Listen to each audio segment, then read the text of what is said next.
19. Again, the car sickness. By the time we drove past the bullet-related sign that read, "The Khyber Pass welcomes you," my mouth had begun to water. Something inside my stomach churned and twisted. Farid, my driver, threw me a cold glance. There was no empathy in his eyes. "Can we roll down the window?" I asked. He lit a cigarette and struck it between the remaining two fingers of his left hand, the one resting on the steering wheel. Keeping his black eyes on the road, he stepped forward, picked up the streetweeder lying between his feet, and led it to me. I stuck it in a small hole in the door where the handle belonged, and turned it to roll down my window. For it gave me another dismissive look, this one with a hint of barely suppressed amnesty, and went back to smoking his cigarette. He hadn't said more than a dozen words since we departed from Jamrud Fort. "Tashakkur," I muttered. I leaned my head out of the window and let the cold mid-afternoon air rush past my face.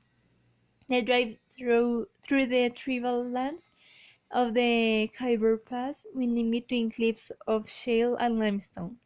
Was it just I remembered? Baba and I had driven through the rocky terrain back in 1974. The arid, imposing mountains sat along deep gorges and soared to jagged peaks. Old fortresses, adobe-walled and crumbling, topped the cracks. I tried to keep my eyes glued to the snow-capped Hindu-Kush on the north side, but each time my stomach settled even a bit, the truck skidded around yet another turn, bruising afresh with nausea.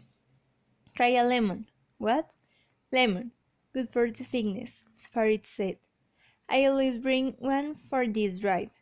"Nay, thank you," I said, the mere thought of adding acidity to my stomach stirred more nausea. Freud snickered. "It's not fancy like American medicine, I know. Just an old remedy my mother taught me." I regretted blowing my chance to warm up to him. "In that case, maybe you should give me some." He grabbed a paper bag from the back seat and plucked a half lemon out of it. I bit down on it, waited a few minutes. "You were right, I feel better," I lied. As Afghan, I knew it was better to be miserable than rude. I forced a weak smile. "Old Watani trick. No need for fancy medicine," he said. His tone bordered on the surly. He flicked the ash off his cigarette and gave himself a self-satisfied look in the rear-view mirror. He was a Tahik, a lanky, dark man with a weather-beaten face, narrow shoulders, and a long neck punctuated by a protruding Adam's apple that only peeked from behind his beard when he turned his head. He was dressed much as I was, though I suppose it was really the other way around. A rude woven wool blanket wrapped over a grey pearl-hand turban and a vest.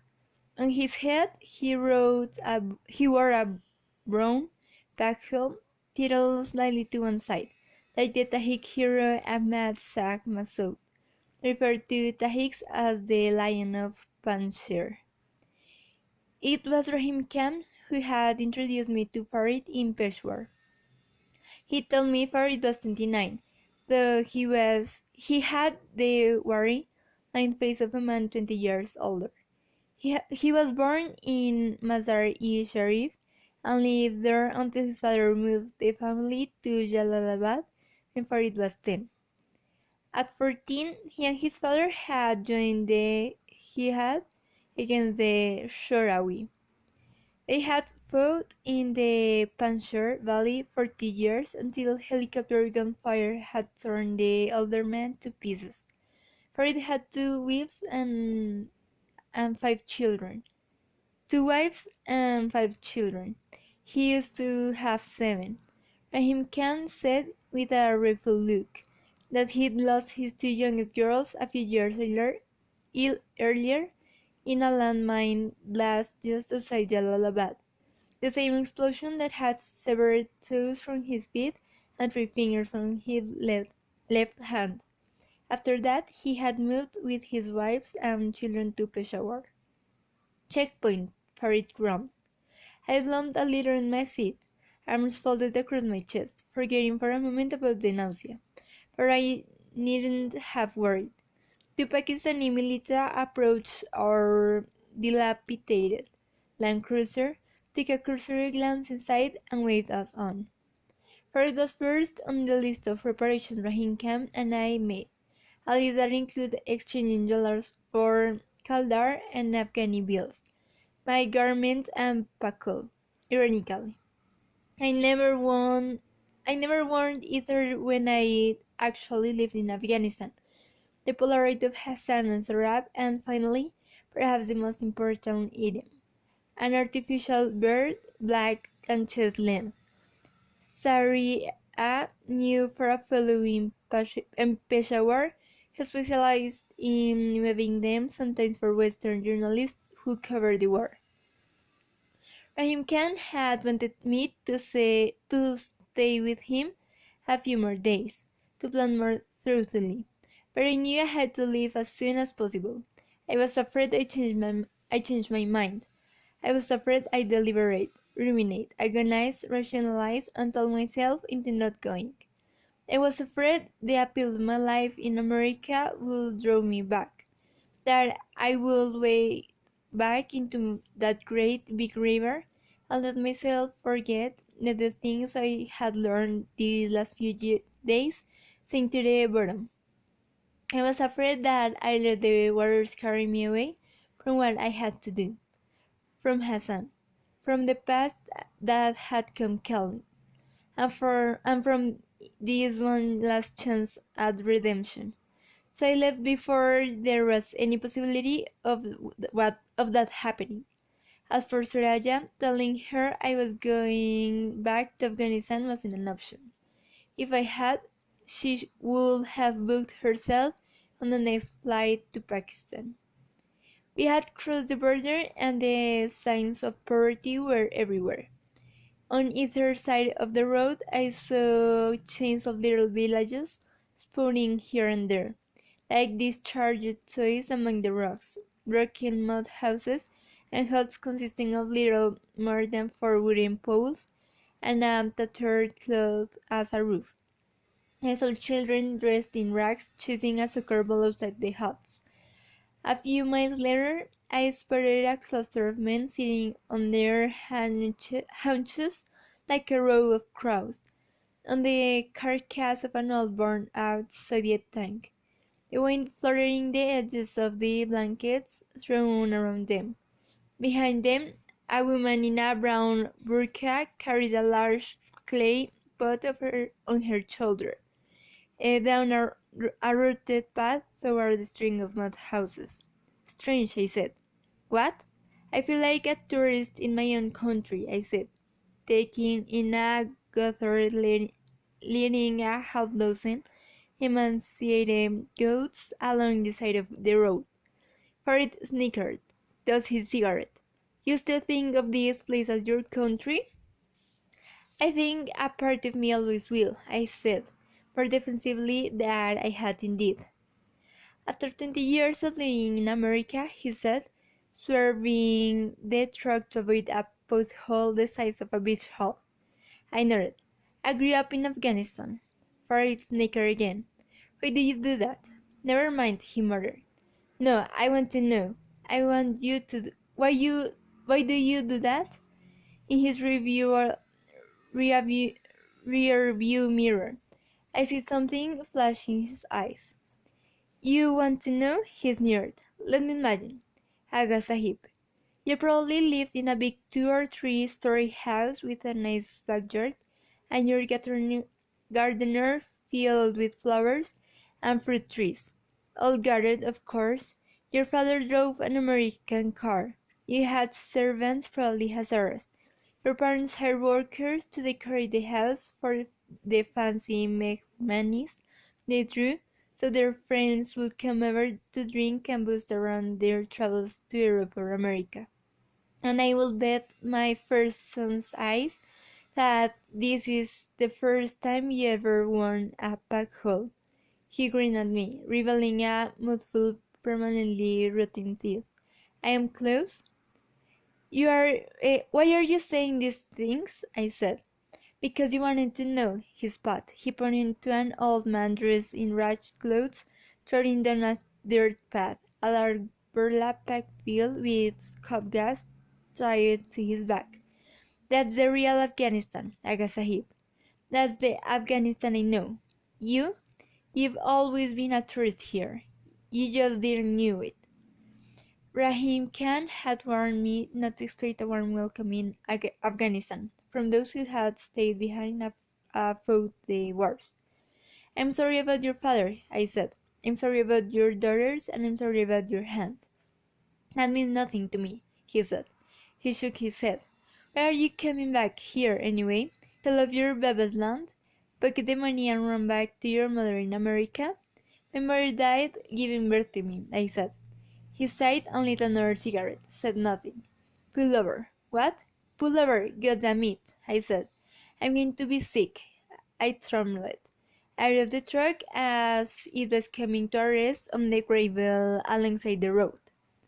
By late afternoon, the terrain had changed from one of sun-beaten peaks and barren cliffs to a greener, more rural landscape. The main pass had descended from Landi Kotal through Sriwari territory to Lamdikana. We entered Afghanistan at Turkam. Pine trees flanked the road, fewer than I remembered, and many of them bare, but it was good to see trees again after the arduous drive through the Khyber Pass. We were getting closer to Jalalabad, where Farid had a brother who would take us in for the night. The sun hadn't quite set when we drove into Jalalabad, capital of the state of Nagarhar, a city once renowned for its fruit and warm climate. Farid drove past the buildings and stone houses of the city's central district.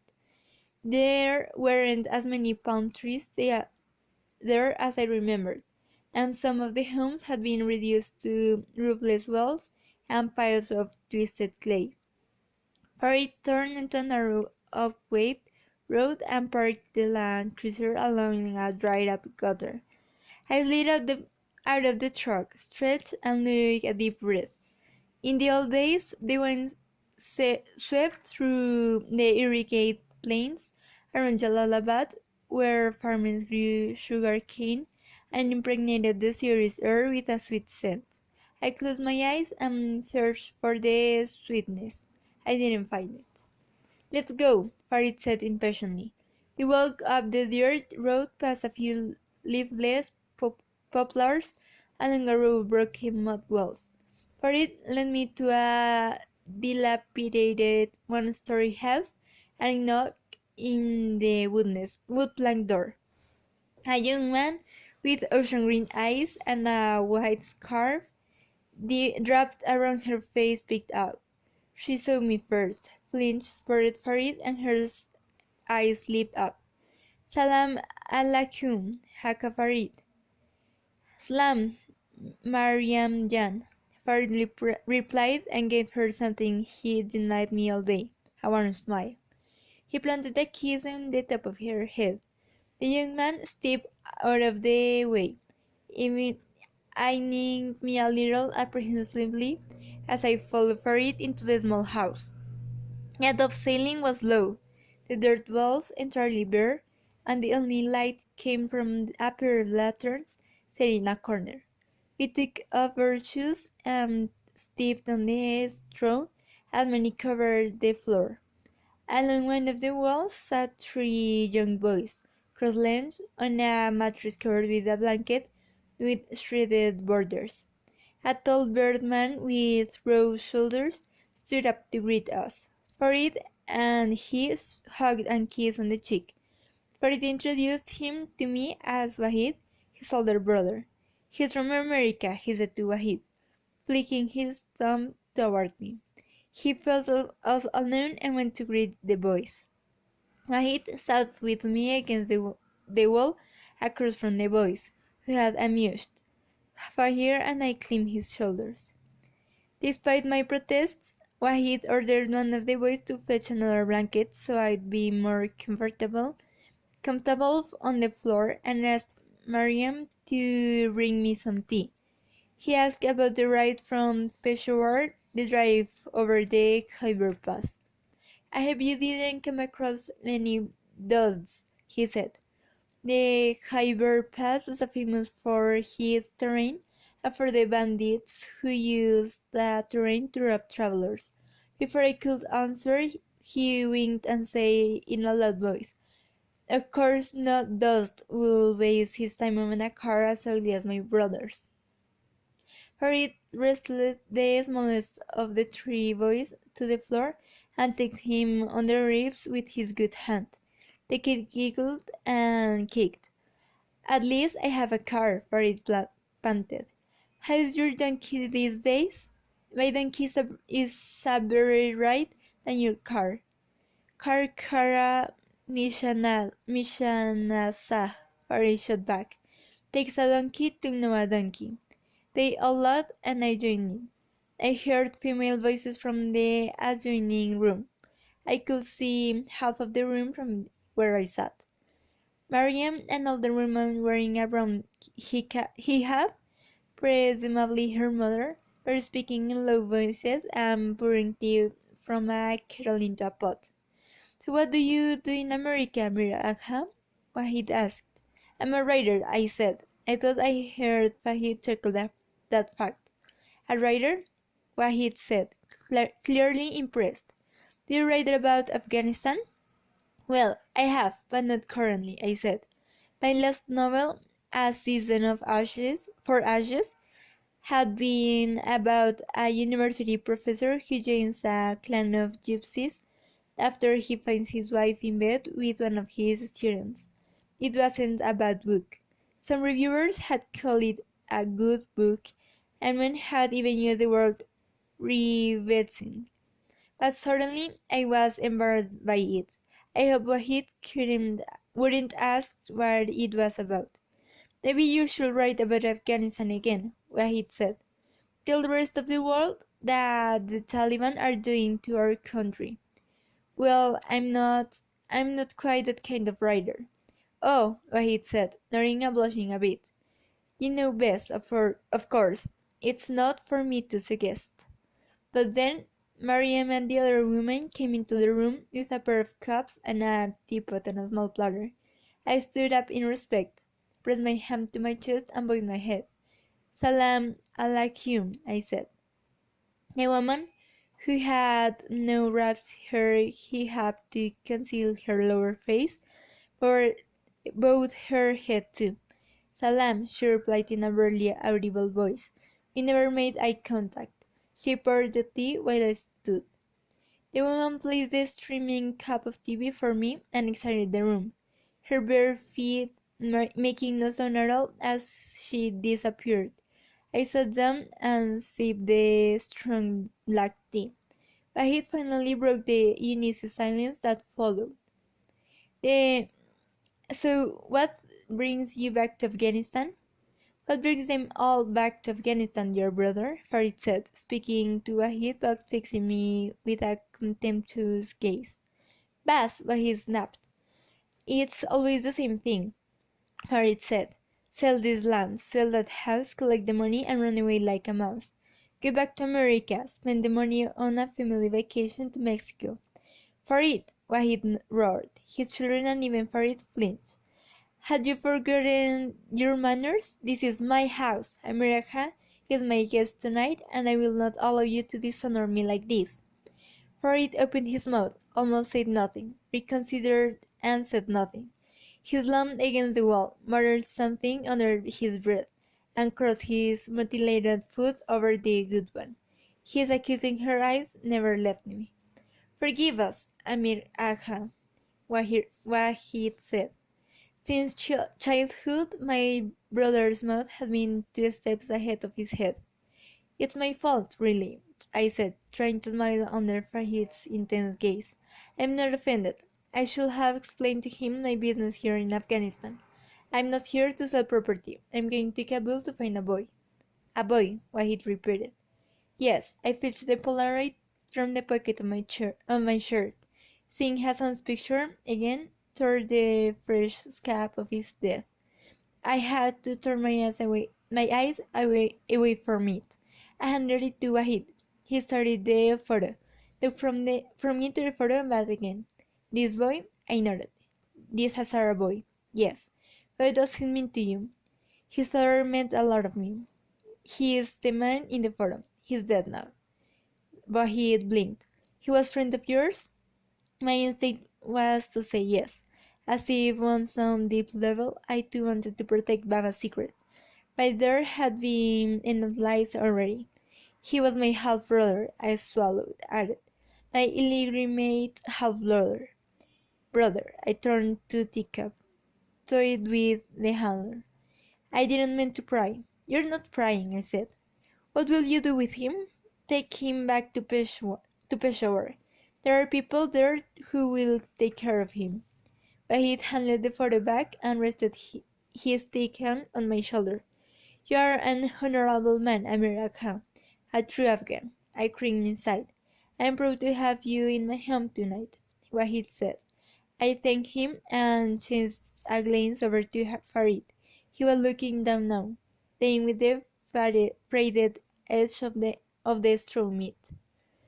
A short while later, Mariam and her mother brought 2 steaming bowls with vegetable shorwa and 2 loaves of bread. I'm sorry we can't offer you meat, Wahid said. Only the Taliban can afford meat now. It looks wonderful, I said. I eat it too. I offered some to him, to the kids, but Wahid said the family had eaten before we arrived. Farid and I rolled up our sleeves, dipped our bread in the shorba and ate with our hands.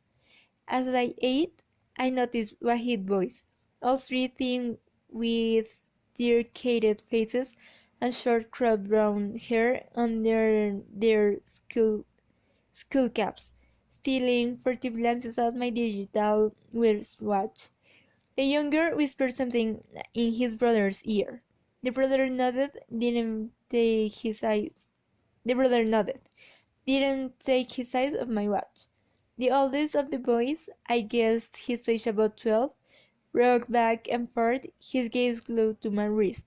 After dinner, after I'd washed my hands with water Mariam poured from a clay pot, I asked for Wahid's permission to give his boys a gift.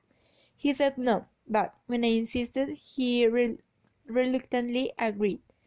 I unshaped the wristwatch and gave it to the youngest of the 3 boys. He murmured a sheepish Tashakor. It tells you the time and any city in the world, I told him. The boys nodded politely, passing the watch between them, taking turns trying it on, but they lost interest and soon the watch sat abandoned on the straw mat. You could have told to me, Farid said later. The 2 of us were lying next to each other in the straw mats Wahid's wife and spread for us. Told you what? Why you've come to Afghanistan. His voice had lost the rude edge I heard in it since the moment I have met him. You didn't ask. You should have told me. You didn't ask. He rolled to face to me, curled his arm under his head. Maybe I will help you find this boy. Thank you, Farid, I said.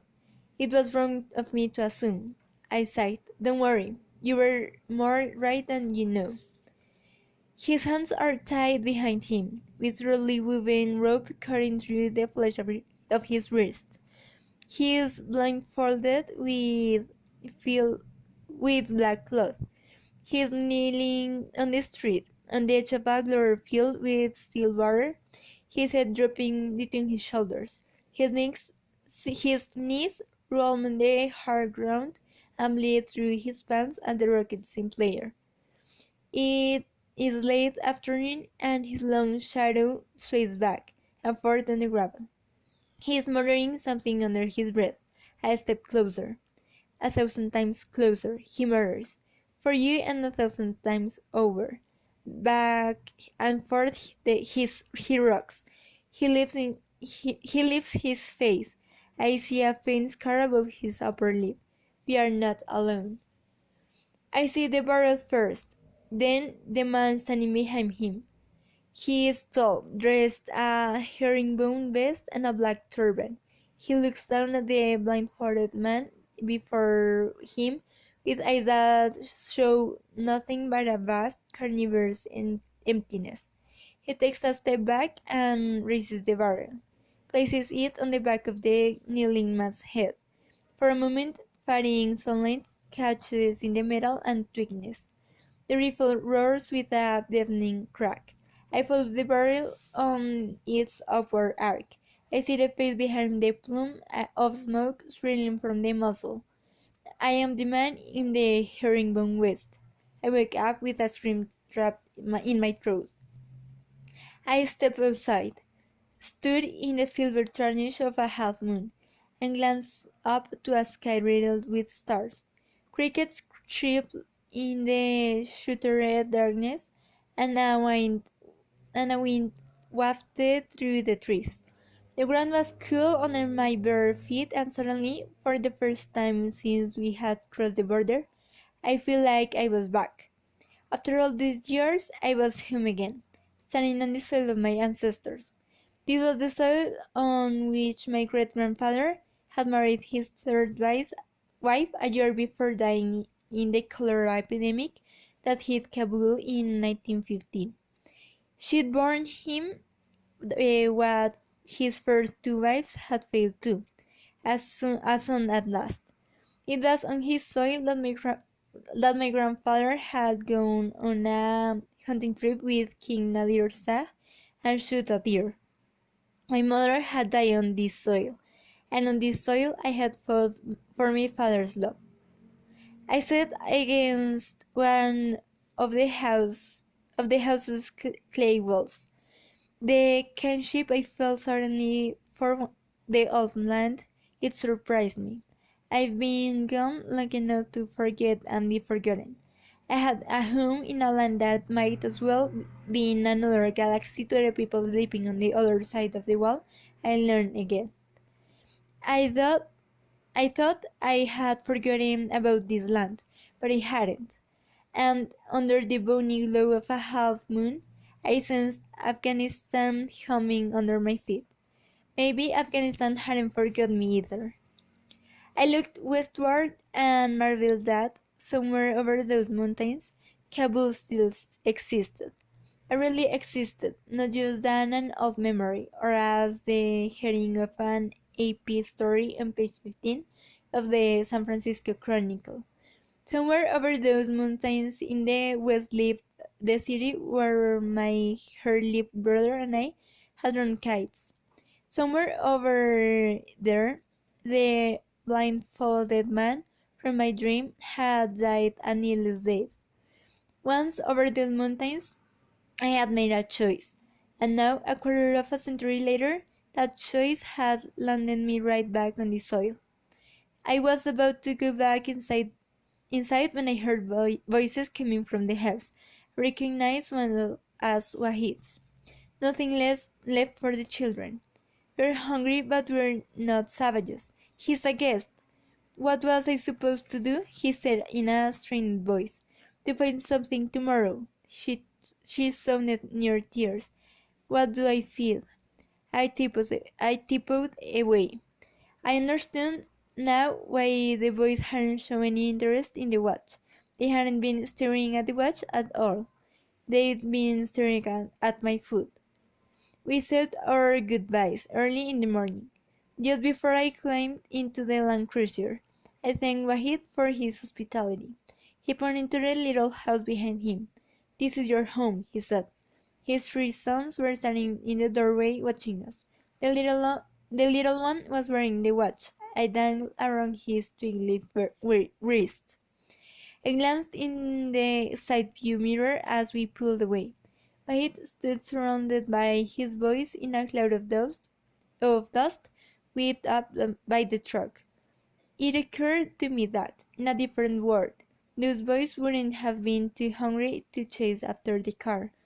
Earlier that morning, when I was certain no one was looking, I did something I had done 26 years earlier. I planted a first full of crumpled money under a mattress.